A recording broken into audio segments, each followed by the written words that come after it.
Olá a todos, bem-vindos ao Security Talk.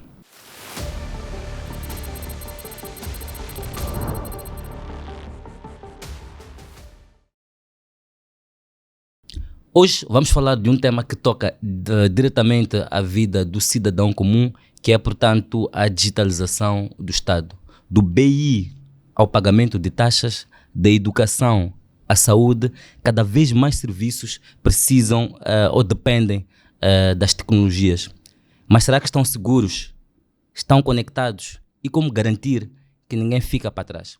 Para responder essas perguntas, trazemos aqui uma convidada super especial. Por sinal, é a nossa primeira convidada aqui do Security Talk, que é a Inalda Ernesto, a diretora de Segurança Cibernética do Instituto Nacional do Governo Eletrônico, com uma carreira sólida na área das tecnologias de informação. Inalda lidera ações estratégicas para proteger os dados dos cidadãos e garantir que a administração pública opera com segurança no espaço digital. Recentemente, tem estado à frente de iniciativas de educação digital e de respostas a ameaças cibernéticas, contribuindo para a construção de uma cultura de cibersegurança no setor público. Inalda, seja muito bem-vinda aqui ao nosso podcast. É um prazer enorme receber-te aqui. Por sinal, é a nossa primeira convidada, não é? Geralmente aqui temos recebido homens e desta vez temos aqui uma mulher a participar aqui deste 6º episódio do Security Talk. Seja muito bem-vinda. Muito obrigada pelo convite. Antes de mais dizer que estão de parabéns pela iniciativa. Ok, Inalda, nós é que agradecemos por ter aceito aqui o nosso convite, mas eu quero falar mesmo de si. Vamos começar de si. Como é que foi o seu percurso profissional? Conta-nos um bocadinho da sua história, como é que a Inalda chegou até onde chegou, não é? A Inalda hoje é diretora de cibersegurança do Instituto Nacional do Governo Eletrônico. Conta-nos um bocadinho do seu historial, como é que chegou até aqui. Sim, Inalda Ernesto, durante o período da faculdade, já no fim, terminar o seu curso de informática, foi já procurando por oportunidades de ir praticando aquilo que aprendeu. Então, iniciou já no processo de estágio em algumas instituições privadas, nesse caso. Então, tive a oportunidade de trabalhar em algumas das instituições privadas, mas ligadas a áreas de tecnologias de informação. Trabalhei lá com programação, com administração de base de dados, análise e desenvolvimento de sistemas. Nesse percurso, fui trabalhando também em alguns projetos em que me permitiram também adquirir mais habilidades nessa área de tecnologias de informação. Antes de vir gerir a área de segurança cibernética no INAS, tive a oportunidade de trabalhar no Tribunal Administrativo, onde era lá técnica de informática, responsável pela administração da base de dados e análise dos sistemas lá. Então, depois disso, surgiu esse convite para vir e gerir a área de segurança no INAS. Foi um desafio que resolvi abraçar. Era uma área, nova. Diria que era a primeira vez eu ouvi falar sobre segurança, mas como estou aberta a desafios, resolvi aceitar. E o bom é que lá fui encontrar pessoas outros colegas que ajudaram, colegas experientes. Estou agora inserida numa equipa mesmo de profissionais nesta área, com um bom know-how, e tem ajudado muito a realizar as minhas atividades, a cumprir com as minhas responsabilidades como gestora dessa área de segurança ao nível do governo. Muito bem, muito bem. Liderar a segurança digital de um país exige muita responsabilidade. Como é que lida com a pressão constante de ciberataques? De fato, não é fácil. Mas nós como mulheres, né, como sabemos, as mulheres têm essa capacidade de gestão. Gerimos não só as nossas tarefas em casa, como responsabilidades como mulheres, mas também gerimos o lado profissional. Então, é uma capacidade que temos por natureza. Dizer que não tem sido fácil, há aqueles momentos em que a pressão é muita, exige muito de nós, então nós temos que estar disponíveis para tal. O bom e importante é ter também uma equipa que sempre apoia, dá o devido suporte. Quer seja ao nível de gestão superior, né, em relação a mim, quer seja ao nível mais técnico. Então, tem existido esse apoio, esse suporte para poder responder a esses desafios, sim. E ao longo da sua carreira, qual foi o maior desafio profissional que já enfrentou e o que é que aprendeu com ele? Ao longo da carreira já tive muitos desafios, mas o que mais me focou, talvez olhando pela responsabilidade que tenho, não tinha ainda a consciência disso. Dessa responsabilidade. Dessa responsabilidade. Liderar quer dizer, esta questão do digital num país como o nosso, em que ainda não há muito conhecimento, quer dizer, há pouca literacia, é uma grande responsabilidade, acredito eu. Okay, temos também, para além da questão da falta dos recursos necessários para tal, sim. Então, o desafio, como dizia, foi mesmo em relação a um incidente que tivemos e como governo tínhamos que estar em condições de responder, mas responder não só tratando a esse incidente, garantindo a continuidade dos serviços, mas também de ter a capacidade dessa comunicação, estar em frente, gerir todos os aspectos relacionados, não só os aspectos técnicos para a resolução do próprio problema, mas também os aspectos relacionados com a comunicação, porque é o público, é o próprio governo que quer saber o que de facto aconteceu, o que está a ser feito, e esse tipo de informação, esse tipo de trabalho tinha que ser feito também em tempo útil. Então, não dizer que não, eu vou descansar, eu hei de ver isso depois, não, era mesmo numa situação de crise ou de emergência, então tem que dar resposta quando são essas situações. Então, houve sim uma situação dessa que não foi fácil digerir, também como mulher e olhando as outras responsabilidades que temos, sim. Ok. Sendo mulher num cargo técnico de destaque, sente que ainda há muitas barreiras no setor das tecnologias em Moçambique? Qual é o conselho, por exemplo, que daria às mulheres, às raparigas que desejam ou que almejam seguir este ramo, esta profissão de cibersegurança? O conselho que dou é que apostem nisso, é interessante, vale a pena. Nós como mulheres muitas das vezes olhamos para essa área de ciências, que depois encontramos a área de STEM, né? Ou a área de tecnologias, de informação, achamos que não, isso é mais para os homens, essa é uma área técnica. Apesar de todos os desafios que existem, mas é uma área boa, dependendo de onde tu estás inserida, onde tu estás inserido, com as pessoas que tu trabalhas, vão te dando vão dando essas oportunidades, vão acreditando em si, vão te dando oportunidade de tu mostrares o teu potencial, vão criando as condições todas. Então, aí tu vais poder fazer o seu trabalho e mostrar, de fato, o valor que tem. O conselho que dou é que abracem a essa área, criem interesse nisso. Eu falo, por exemplo, nos tempos, vou dar o exemplo próprio, na altura eram poucas as moças que iam fazer a área de ciências, mesmo quando já estava na faculdade, numa turma de 30, 40 estudantes, éramos só 3, 4 mulheres que estávamos lá a fazer o curso. Mas eram essas tais mulheres que também, em relação a alguns dos homens, tinham os melhores aproveitamentos, as melhores notas, sim. Então, para dizer que nós, as mulheres, temos, sim, essa capacidade, e o nosso governo, atualmente, procura...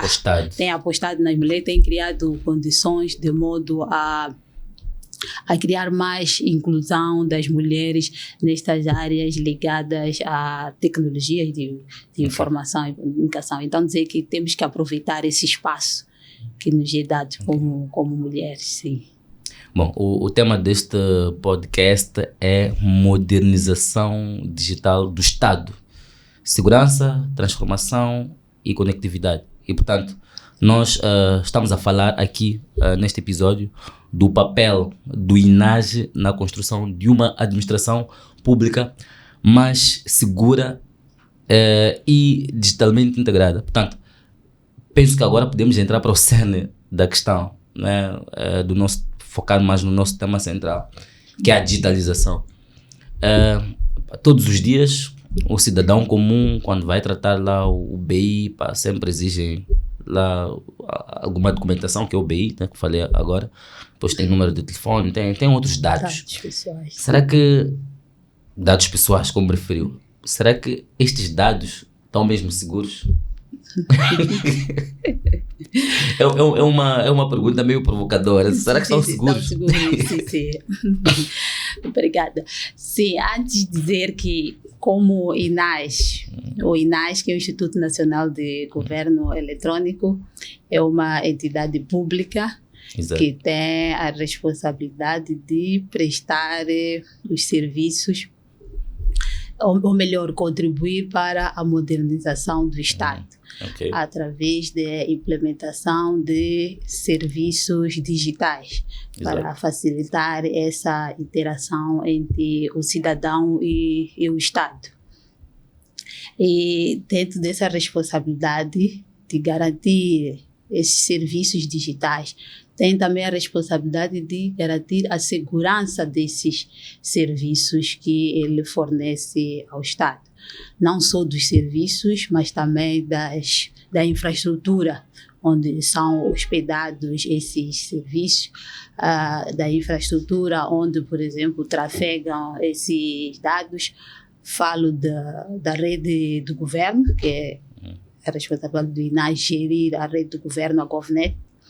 Tem a responsabilidade de gerir o centro de dados do governo, onde as instituições, ao nível de toda a administração pública, têm a responsabilidade de hospedar lá os seus sistemas, os seus dados.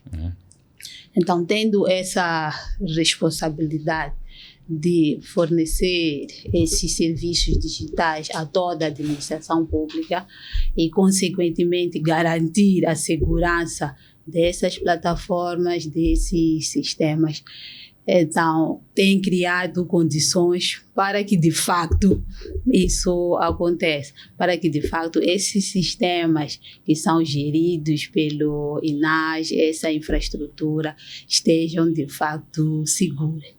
E, consequentemente, os dados estejam seguros. Então, para tal, tem investido em infraestruturas tecnológicas, né, investiu olhando para a sua responsabilidade, principalmente para a área de segurança cibernética. Procurou estabelecer desde 2019, estabelecer uma equipa de resposta a incidentes de segurança que ocorrem sobre essa infraestrutura, sobre esses sistemas, de modo a garantir essa disponibilização constante dos serviços. Então, para dizer que sim, os dados estão seguros, estão lá implementados. Só vou entregar o BI lá na autoridade tributária para estar tudo ok. esses dados que são processados claro. pelos sistemas, se esses sistemas estão hospedados ao nível do INAS, estão sim seguros, porque estão lá implementados mecanismos que garantam essa segurança, ter uma equipa dedicada para responder em casos de incidentes, dedicada e especializada para responder em casos de incidentes.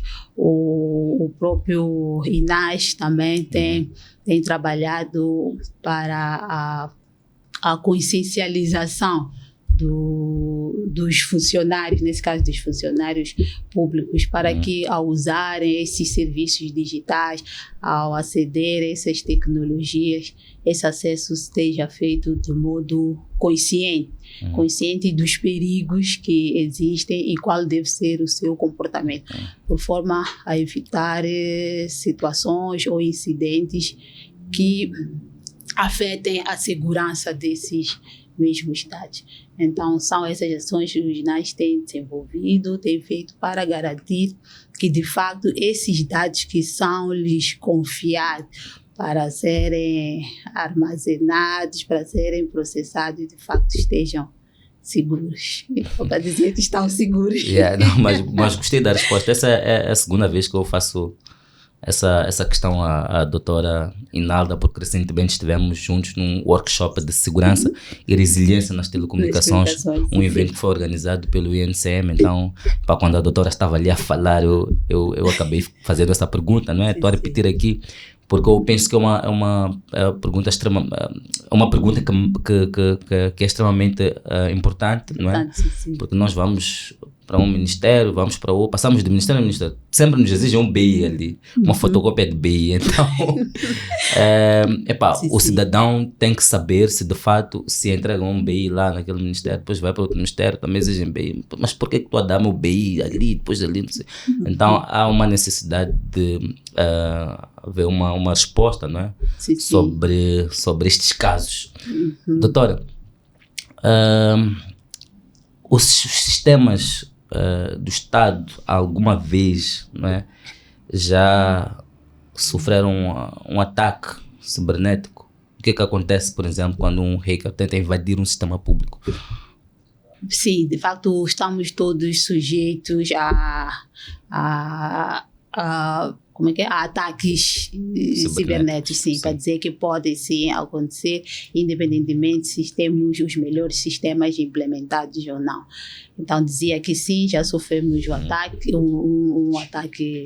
não só ou vários, né, mas já sofremos sim ataques cibernéticos. O importante é estarmos em condições de responder a esses ataques e garantir a continuidade dos serviços. Então, falando em termos de o que acontece quando um hacker tenta invadir um sistema público. Um sistema público, quer seja um sistema público ou qualquer privado, qualquer sistema, desde que ele tenha interesse em ter acesso àqueles dados de forma não autorizada. O que acontece?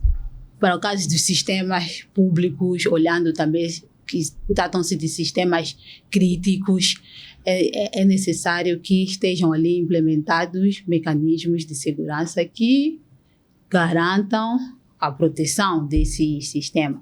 Ou caso venham a acontecer incidentes de segurança, melhor, para evitar de que as vulnerabilidades que existam não sejam exploradas, haja lá um sistema de monitoria.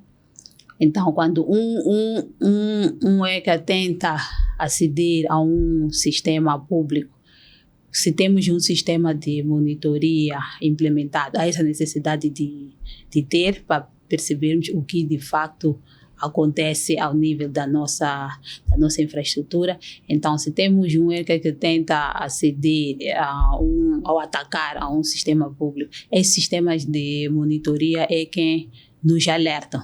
Exato. É quem nos alerta no sentido de temos uma atividade suspeita a acontecer ao nível da nossa infraestrutura.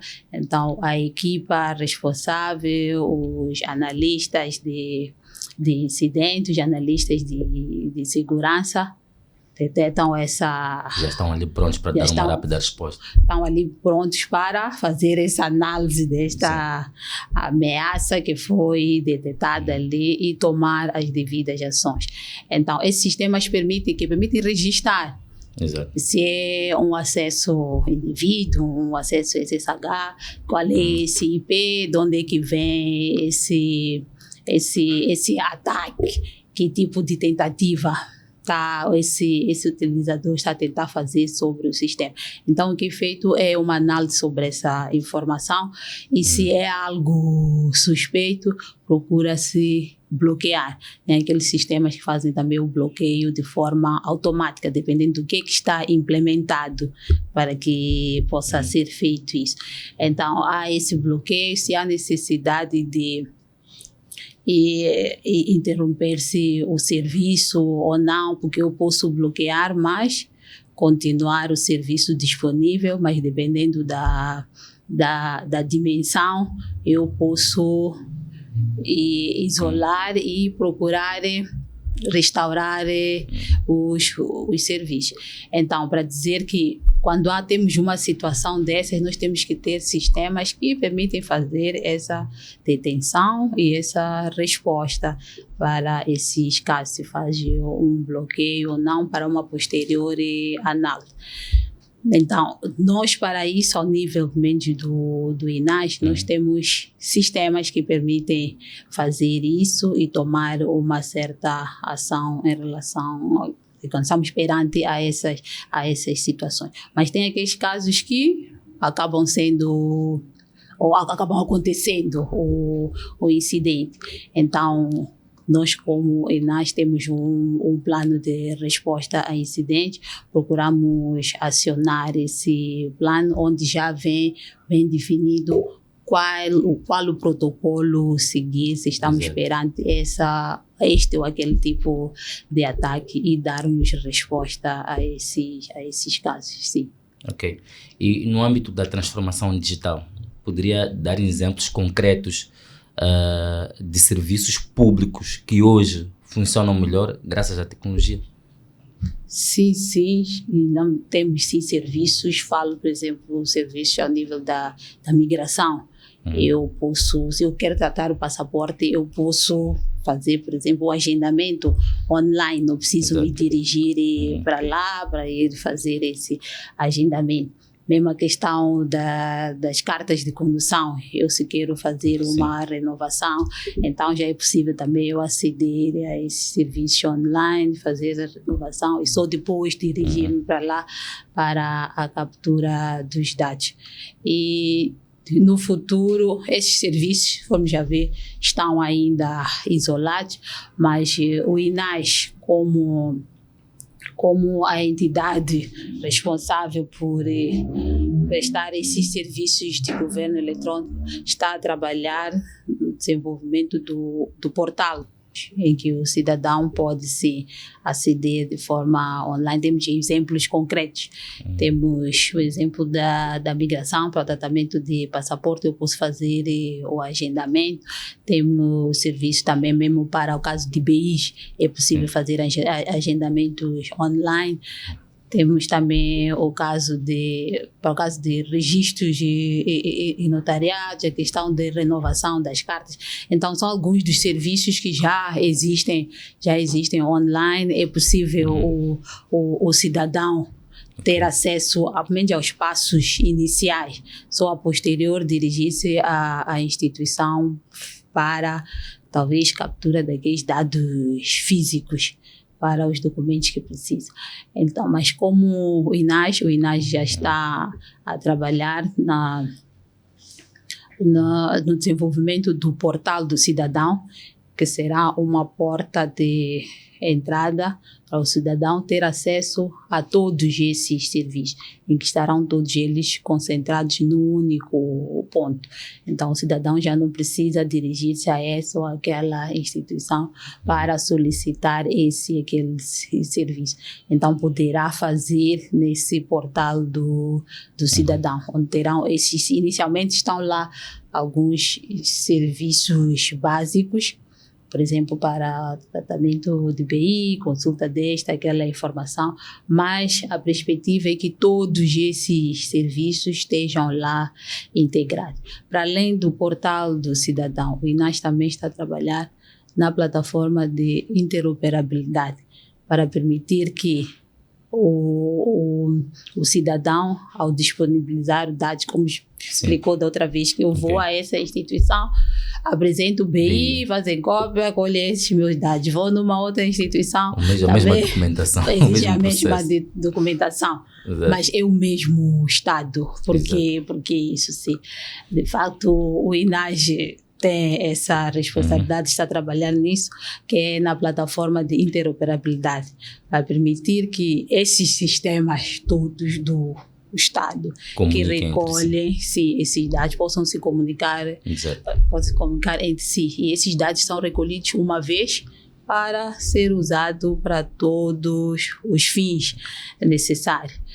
E não só, e também de forma segura. Esses sistemas, ao nível das instituições, possam se comunicar, possam trocar dados e de forma segura, assim, na plataforma de interoperabilidade do governo. Ok. Sim. E num país mais digital, o que muda na vida do cidadão comum? Muda muita coisa.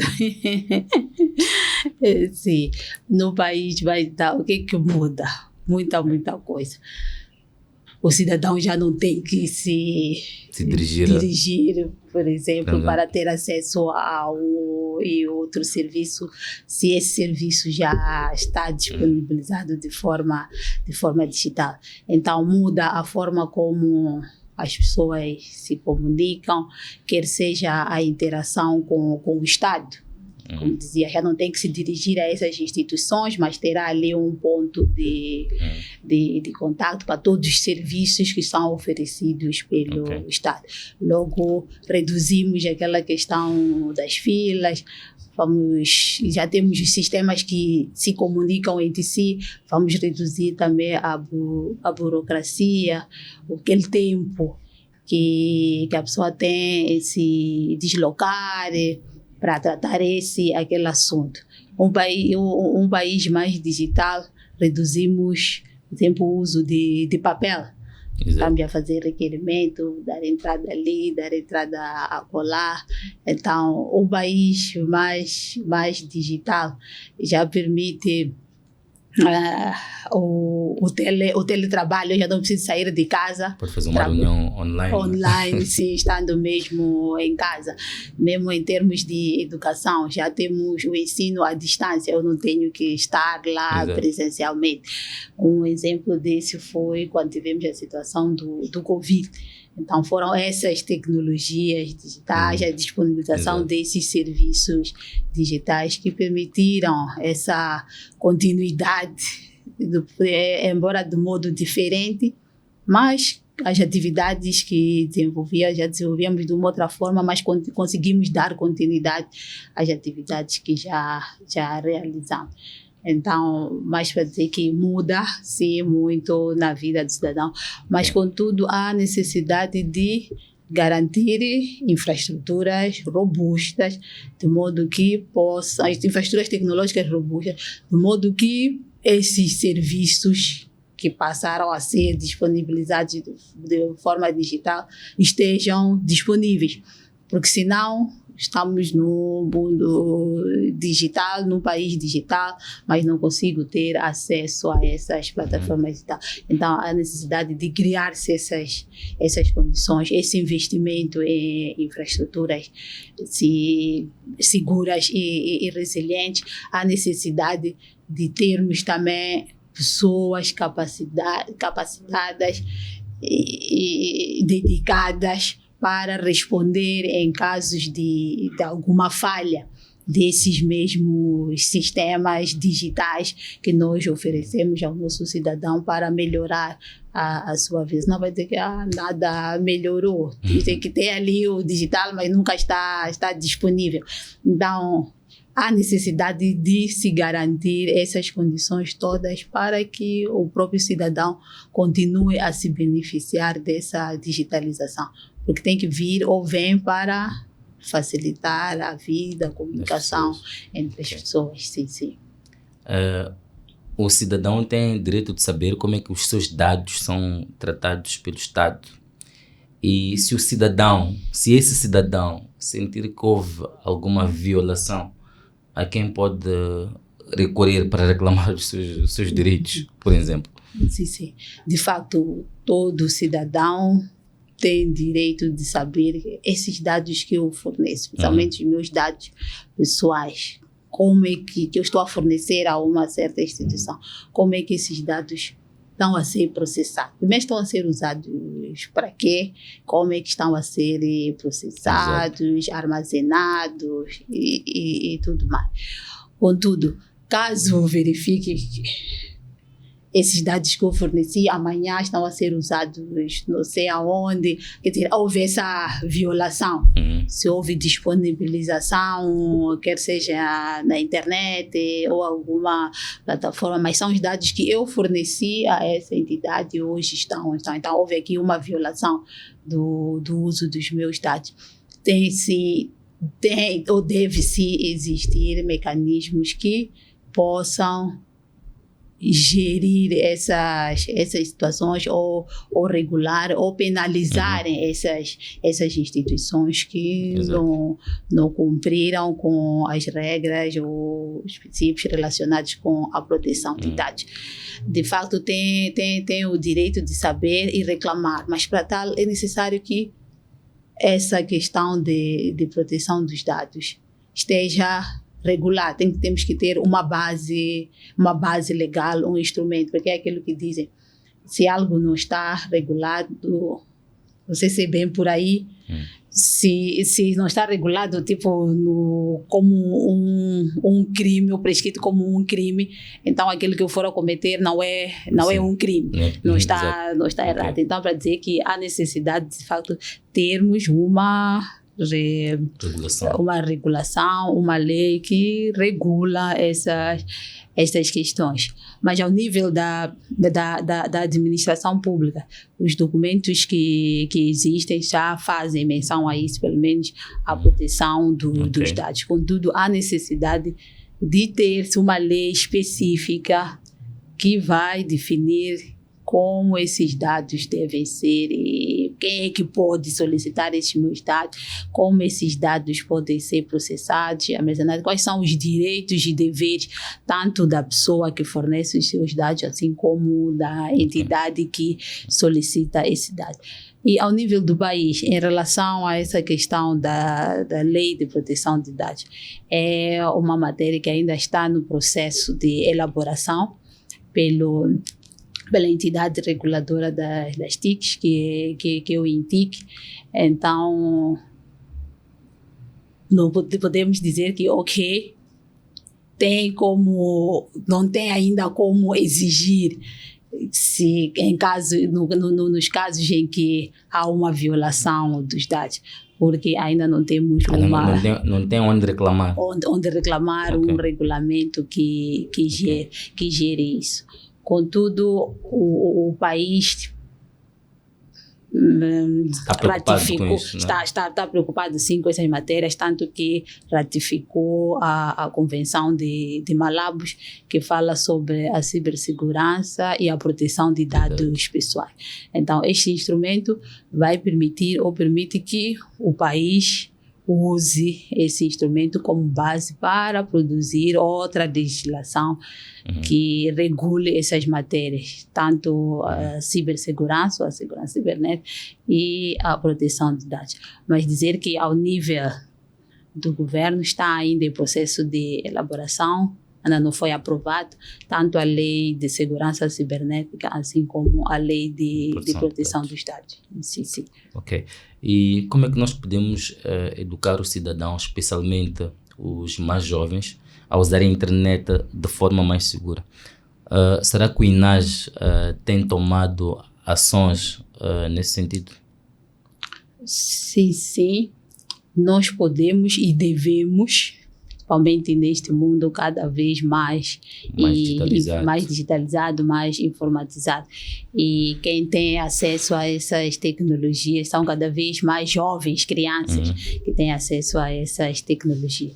Temos sim que definir estratégias mais abrangentes de modo a garantir a proteção ou a consciencializar, a educar esses jovens como fazer uso dessas tecnologias. Por exemplo, podemos educar os jovens olhando atualmente o país, introduzindo, por exemplo, currículos, ou melhor, introduzindo matérias ligadas à cibersegurança, formação digital, nos currículos, por exemplo, das escolas. Ter um espaço né, dentro daquelas disciplinas todas que são abordadas lá, introduzir uma disciplina específica que é ligada à segurança na internet, segurança online, por exemplo, esses temas que são emergentes. Que são emergentes, são atuais. Mas não só, também educarmos os próprios pais, porque muitas das vezes quem disponibiliza essas tecnologias aos jovens, às crianças, são os pais. Então, a necessidade também de sensibilizar, educar os pais nesse sentido. Fazermos também aquelas campanhas de sensibilização para os jovens, produzir alguns flyers, fazer campanhas tanto ao nível de palestras. E incentivar os jovens também a assistir um Secret Talk, não é? Sim, é isso. É mesmo um programa específico mesmo para tal em que vai se abordar questões de segurança, não só em termos de soluções, mas essas boas práticas de segurança que qualquer um, ao aceder ao espaço cibernético, deve ter, ao aceder às redes sociais, quais esses cuidados que nós temos que ter. E como INAS, nós também temos desenvolvido essas ações, temos contribuído para essa consciencialização, mas o nosso foco aqui é o funcionário público. Nós trabalhamos com a administração pública. Então, para também consciencializar esses cidadãos, essa categoria, se eu posso assim chamar de cidadãos que são funcionários públicos, nós como INAS temos realizado palestras nas instituições públicas, para palestras de consciencialização, sim, para consciencializar sobre os perigos, sobre as boas, consciencializar sobre os perigos ao acederem ao espaço cibernético. Qual é o comportamento que deve ter, como classificar, por exemplo, classificar e tratar as informações, a questão do uso das passwords seguras, como proteger essa informação institucional.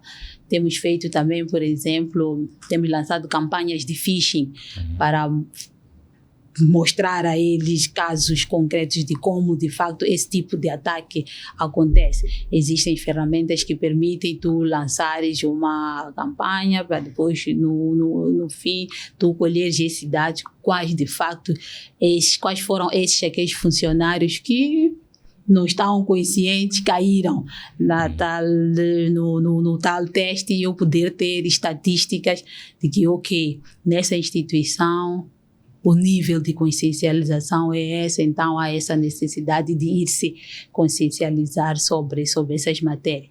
Temos também realizado alguns webinars também para passar essas mensagens de boas práticas sobre segurança. Temos também formado os funcionários em matérias de uso das tecnologias de informação e comunicação.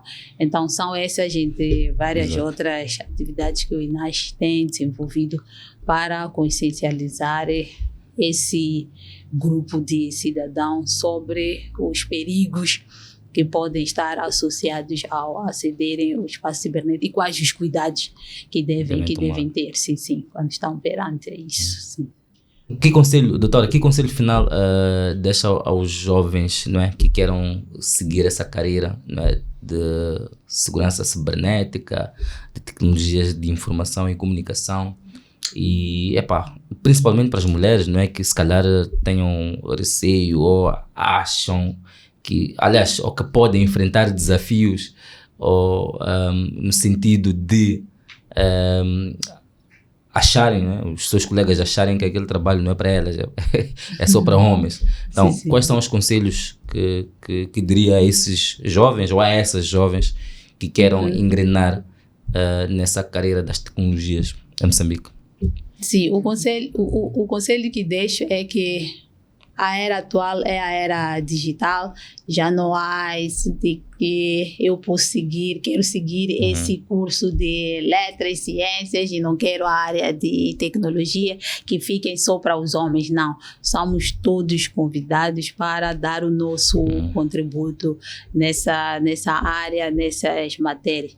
E em especial para as mulheres dizer que temos sim capacidades, temos exemplos de várias mulheres que já trabalham nessas áreas, quer sejam como técnicas, como líderes e que têm desempenhado um excelente trabalho. Então, para dizer que venham, invistam nessa área, estudem o que for necessário, lado a lado com o homem, pois nós como mulheres temos essas capacidades para tal, sim. Bom, a transformação digital já não é uma questão de tecnologia, é uma questão de segurança, confiança e inclusão. E a doutora Inalda deixou isso claro. E, doutora Inalda, nós já chegamos aqui à reta final do nosso podcast. Muito obrigado por ter aceito o nosso convite, muito obrigado por ter partilhado a sua história, a sua experiência, e ficamos felizes que tenha aceito este convite. Esperamos, não é? Numa próxima oportunidade podemos recebê-la novamente num evento que vamos fazer daqui a mais algum tempo presencialmente, não é? E gostávamos que fosse uma das nossas oradoras lá a representar o INAJ. Okay. Muito obrigado por ter aceito o nosso convite. Eu que agradeço essa oportunidade e, como dizia, estão de parabéns por essa iniciativa. É um apoio que vem dar a nós que trabalhamos nessa área de segurança. É uma área nova que as pessoas ainda estão a se habituar a ela, que tem muitos desafios, as pessoas pouco conhecem, pois têm sofrido muitas fraudes, muitos roubos de seus dados e tudo mais. Então, termos um espaço desse, onde possamos transmitir essas boas práticas, essas boas práticas ou informações ligadas à segurança cibernética, os cuidados que devemos dar, dizer que é uma boa iniciativa e estão de parabéns. Nós, como INAJ, estamos abertos para colaborar com vocês, dizer que vamos trabalhar sim juntos. Obrigada. Muito obrigado, doutora Inalda. A ideia mesmo do Security Talk é democratizar as informações relativas à segurança e tecnologia. E para si que nos acompanhou, muito obrigado por ter estado atento aí desse lado. Como sempre, eu não vou deixar de repetir, eu digo isso muitas vezes: segurança começa com informação. Estejam sempre seguros e até breve.